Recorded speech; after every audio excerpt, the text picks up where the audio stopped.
Hello and welcome to FPL Mate, your best mate for fantasy Premier League content for the 2022-23 season. My name is Dan and today we are going to be going through every single one of the Premier League teams' pre-seasons to see if we can identify which players are in form, which players are looking good and ready, and which teams maybe aren't. This is going to be a really big one today, guys, and you'll shortly see there has been so much work that has gone into compiling all of this information for you into one video. So if you wouldn't mind leaving a like, honestly, that would mean so much to me. And please do subscribe if you like this kind of stuff as well. Honestly, this has taken a short minute to make. Let me just say that one. So yeah, without further ado, guys, let's go through each of the 20 teams and have a look at their pre-seasons. Okay, we're going to go alphabetically, starting with Arsenal, and I'm sure a few of you guys are interested in some of the Arsenal players with great fixtures to start off. We can see that Arsenal had a very good pre-season. They scored 26 goals and only conceded 6 goals, so pretty good defensively, but very good in attack. Their oppositions weren't too bad either, but we can see already that there are a few players that really stood out in the pre-season. Jesus scored 7 goals and got 1 assist. Saka with 4 goals and 1 assist, and Martinelli scored 1 goal and got 4 assists. So there's going to be some real nice players to grab from Arsenal this season. Jesus already is super popular. You can see exactly why. I think Saka should maybe be a little bit more popular than he is. I know a lot of people are going for Martinelli, but Saka's preseason was that little bit better. I wonder if he is worth that extra bit of money just because he's a little bit more nailed on, probably going to score a few more goals and possibly on penalties as well. If preseason has anything to say about it, Saka is probably going to be on penalties as well. So let's see how they do. For Aston Villa, there was a big star of the show. A lot of the players were not too interested, and you know, the people we typically talk about from Aston Villa, Watkins, maybe Ings, Cash, Digne, didn't do too much. But Leon Bailey, who seemed to go off the radar completely last season, he's a 5 million midfielder this year, and he scored 3 goals and got 1 assist in the pre-season for Aston Villa, which is really impressive, especially when you consider the upcoming fixtures for Aston Villa, Bournemouth and Everton in particular in the opening 2. Really nice fixtures. You can get Bailey for just 5 million. A quick shout out to Archer as well, who scored 4 goals and got 1 assist. There's been some comments from Gerrard today saying that Archer is not going to go out on loan this season. He is going to be with the first team and expected to get a few minutes this season as well. So maybe Archer could be that 4.5 million forward that you're looking for. Bournemouth's pre-season was a little bit depressing, and I'm going to be honest with you guys, the comments coming from the Bournemouth camp right now don't look too positive, and I think Bournemouth are going to be heavy favourites to be relegated this season, and going against Man City and Aston Villa and even Arsenal in the opening 4 is not looking too good. So not really too many stars of the show in pre-season, poor in general in pre-season despite playing some kind of mediocre opponents. Solanke with 2 goals, really the only standout, but aside from that, there's pretty much nothing going on at Bournemouth, so you're probably going to want to avoid them going into game week 1, to be honest. So Brentford did okay in pre-season. I don't think they had an amazing pre-season. I don't think they had a terrible pre-season. They had some pretty tough oppositions there. You know, Wolfsburg, Brighton, Arsenal, even Real Betis there. So they had some okay fixtures that they did okay in, so not bad. But unfortunately, players like Tony, who we're probably mostly going to be considering from Brentford, he didn't do too well in pre-season, scoring just 1 goal. And Bumo, actually, the troll that he was last season, actually scored 4 goals this pre-season. So maybe he is actually the in-form forward to go for going into game week 1. So if you fancy a Brentford player, there's not too much to suggest that Tony will do very much. But, you know, when we get to the actual Premier League, things change very quickly, don't they? But if you're looking for pre-season form, and Bumo is potentially your guy there. Okay, for Brighton, I want to say they don't have the best opening fixtures in the Premier League, but they do have a really nice spell sort of from game week 4 onwards. So I think there's a few players that we want to keep an eye on here ready for future. So Trossard was the big one, really. 3 goals and 1 assist in the pre-season. He looks like he's going to be the star of the show and ended last season really well as well. So ended last season well, very good pre-season. Could he be the real Brighton man to go for? Quick shout out to Lewis Dunk as well, who scored 1 goal and got 1 assist in pre-season. He's just a 4.5 million defender. So if Brighton can keep some clean sheets and Dunk can chip in with that occasional goal, as we know he can do from, you know, seasons gone by, he's well known for scoring the odd goal from these set pieces and stuff like that, then actually he could be a really interesting one. And Morpay is in there as well with 2 goals. Nothing too exciting, but maybe one to just keep an eye on. Chelsea unfortunately had a very disappointing pre-season, although they did win a couple of games. I think that 4-0 loss to Arsenal is really standing out, and they didn't exactly play the most difficult fixtures aside from Arsenal. Mason Mount did score 2 goals. He was kind of the only real standout there. Sterling scored a goal as well. Pulisic scored a goal. There was a bunch of other players who scored like 1 goal or got like 1 assist. So there's, again, not really any standouts for pre-season. I am a little bit concerned about Chelsea players just because their defence seems a little bit all over the place. I'm not sure they've fully bought all of the players that they need to buy. I think they still need to solidify a little bit more. So maybe Chelsea are avoids going into the new season. But again, like I was saying, in the actual Premier League games, pre-season can often go completely out the window. But I don't think there's too much information we can take or too much positives we can take from Chelsea's pre-season.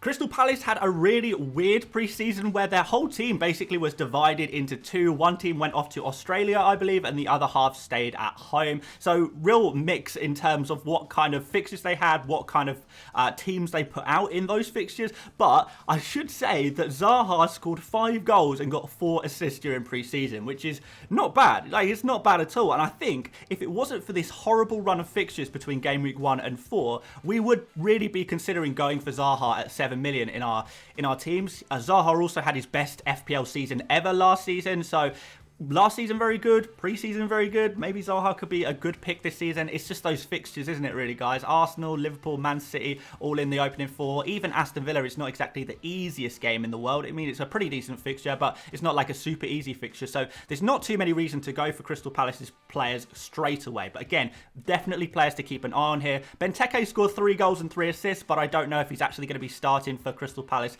come the actual season. But Plange did score 3 goals and got 1 assist in pre-season. So another 4.5 million forward who did actually okay in pre-season. So these are the kind of the little trinkets of information I think are quite useful to kind of have a look at. Everton played a few games in pre-season, didn't have a massive pre-season really. Dele Alli scored a couple of goals. Dwight McNeil scored a couple of goals, which I didn't see that one coming, that's for sure. But I think the standout here is Nathan Patterson, 4 million defender. He got 2 assists in pre-season, and we're expecting him to start the season at right back for Everton, just while Coleman is injured, and maybe even solidify a long-term place in that team. So Patterson, really like him as a kind of alternative to Nico Williams in that 4 million defensive slot.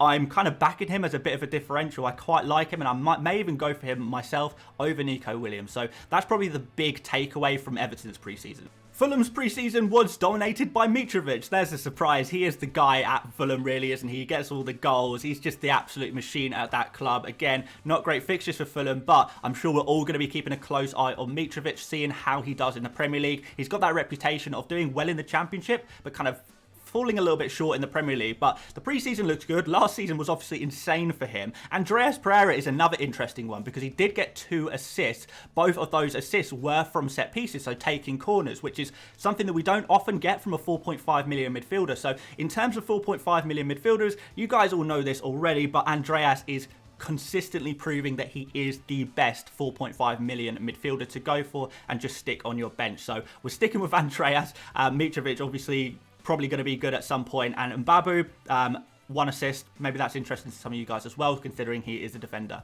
Leeds' pre-season has been dominated by Rodrigo, who is a 6 million midfielder this year. He's often kind of ranked as a forward, but this year he's a midfielder, so he's going to get extra points for goals. He actually scored a hat-trick in Leeds' final pre-season game against Cagliari, and I think he actually could be a really nice differential at 6 million. I think without Rafinha at the club, he is going to be far more nailed on than he has been in previous seasons. I think he's just maybe the player to go for, maybe playing occasionally as a striker, as a forward as well when Bamford's not playing.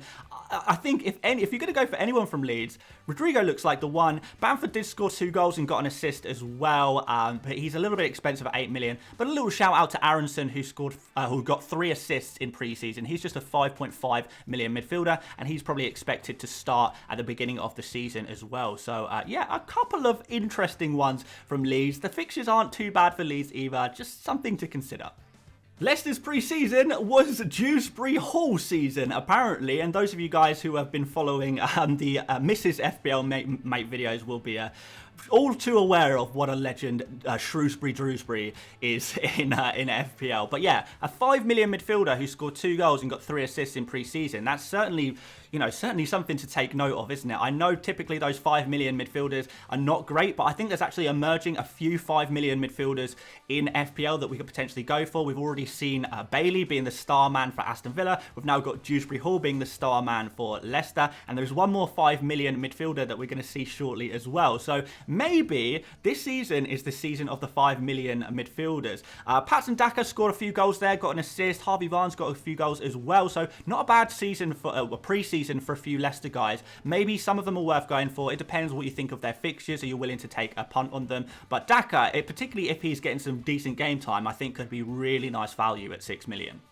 Well, who would have thought that Darwin would be the guy dominating pre-season for Liverpool? Now, he scored a few goals, some of them more, questionable than others. One of them was a penalty. We know that Darwin wouldn't typically take penalties. I think he got, the odd tap in as well. But that's absolutely fine. It doesn't really matter where the points come from. And if Darwin's going to be in those right areas to get the FPL points, then that's what really matters, isn't it? So he's going to be an interesting one. I can see more and more people going for him. A lot of people kind of impressed with his performance in the Community Shield against Manchester City. So yeah, don't mind Darwin at all. Salah is obviously always going to be in the conversation. He had a good pre-season. He's looking pretty sharp, much more like his former self that we really know that he can be. And Trent, once again, 1 goal, 2 assists, proving why he's an absolutely essential FPL asset. But yeah, if you're wondering which 3 Liverpool players to go for, the pre-season suggests that those 3 on screen are the ones for you.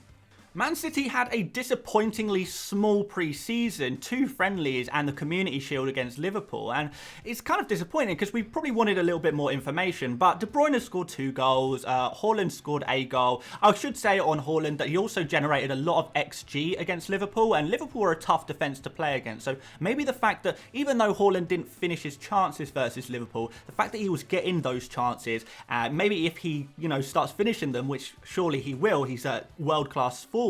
Maybe that's actually a positive sign for Haaland. So don't be too, rushing Haaland out or anything like that. I know a few people are just rushing Haaland out of their FPL teams. I would be a little bit more conservative about that. I think he's a good player to have, and against Bournemouth, that could be amazing. Quick shout out to Grealish, who looks like he's going to be the starting left winger for Man City this season as well. He got 1 assist, but not really enough games to get too much of a good representation of what's going to be the situation at Man City. But yeah, those are a couple of players you could consider. Manchester United, I would say, had a pretty good pre-season. I'm sure Manchester United fans will be feeling a little bit more optimistic than they were last season. Sancho was really the star of the show. 3 goals, 1 assist, and you can get him for 7.5 million. We know Sancho's ceiling is high. We know how good of a player he is. It's just about whether it will click for him at Manchester United. Martial scored 3 goals, but is Martial actually going to be playing if Cristiano Ronaldo is at the club and playing? I don't know. That's still a really messy situation. I don't know. Manchester United fans, what do you think is going to happen with Cristiano Ronaldo? Is he going to be staying at the club? And if he does stay at the club, is he going to be starting, or is that bridge kind of burnt at this point? Quick shout out to Rashford as well, 2 goals and 1 assist. You can pick him up for 6.5 million. But Sancho really looks like the pick for Manchester United right now. Newcastle have shown us another 5 million midfielder that we could potentially go for, because Almiron dominating, absolutely dominating. 4 goals over the pre-season, which is pretty nice, isn't it, really? A few other players did quite well. Sam Maximan, 1 goal, 2 assists. Joelinton, 1 goal, 2 assists as well. So maybe they can be kind of on the radar. But I think Almiron, if he can nail down that right wing position, which it looks like, judging by pre-season, he is going to nail down that right wing position unless Newcastle sign a new midfielder, a new winger. It's going to be the Almiron show, potentially. So Nottingham Forest at home, I think it could be a really good fixture for Almiron. So that's definitely the player I would be looking out for from Newcastle based on the pre-season. But obviously, maybe you can consider Sam Maximan a little bit risky. Maybe consider Joelinton a little bit risky. But yeah, Almiron is surely the one to go for from Newcastle.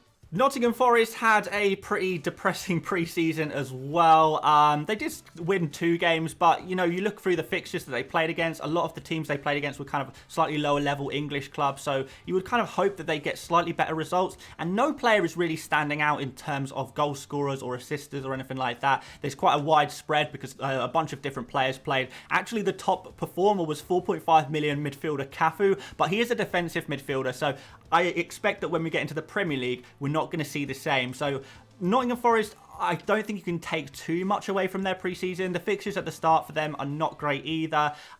Maybe a quick shout out to Taylor, who scored 2 goals in preseason, but I don't think he's going to be starting much come the Premier League start, to be honest, because obviously Awoniyi is going to be at the club banging in those goals, hopefully for Nottingham Forest fans.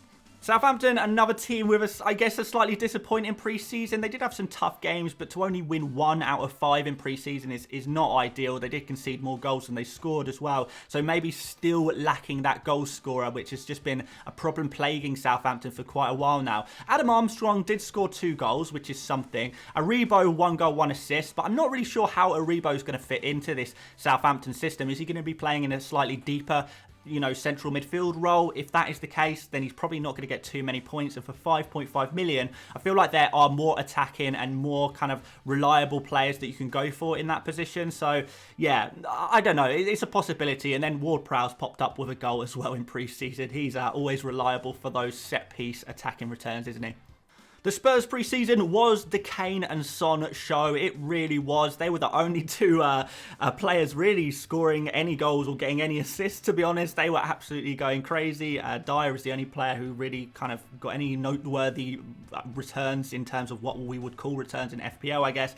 But yeah, Kane, 5 goals, 1 assist. Son, 2 goals and 4 assists. But what should be noted is that one of Son's goals was a penalty that Kane allowed Son to take because they were playing in Korea. It was a big game in Korea, whereas basically the Son show, so Kane decided to let Son take a penalty. That would never happen in the Premier League. So if you kind of consider that, maybe it's more like 1 goal, 4 assists for Son and maybe 6 goals for Kane. I don't know, but it does kind of look like on pre-season form, Kane is the one to go for. But I don't want to take anything away from Son because I know that he is going to absolutely dominate, particularly in this first game against Southampton. That has just got Son and Kane written all over it, hasn't it? So yeah, Kane and Son, fantastic pre-seasons. Everyone else, I mean, kind of, you know, not disappointing because that's just what Spurs do, isn't it? It's all about Kane and Son, and everyone else just kind of is there to watch.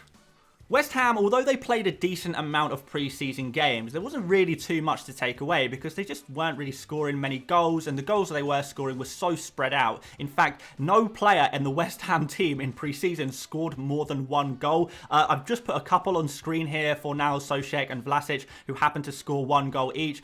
Jared Bowen, I know a few of you guys are interested in. He's got 1 assist but 0 goals. So yeah, not really too much to take away from the West Ham pre-season. They played some pretty weak teams in general, and there was no real standout player in pre-season. So I don't know, probably just ignore West Ham in terms of pre-season data and just pick players based on last season's data and stuff like that.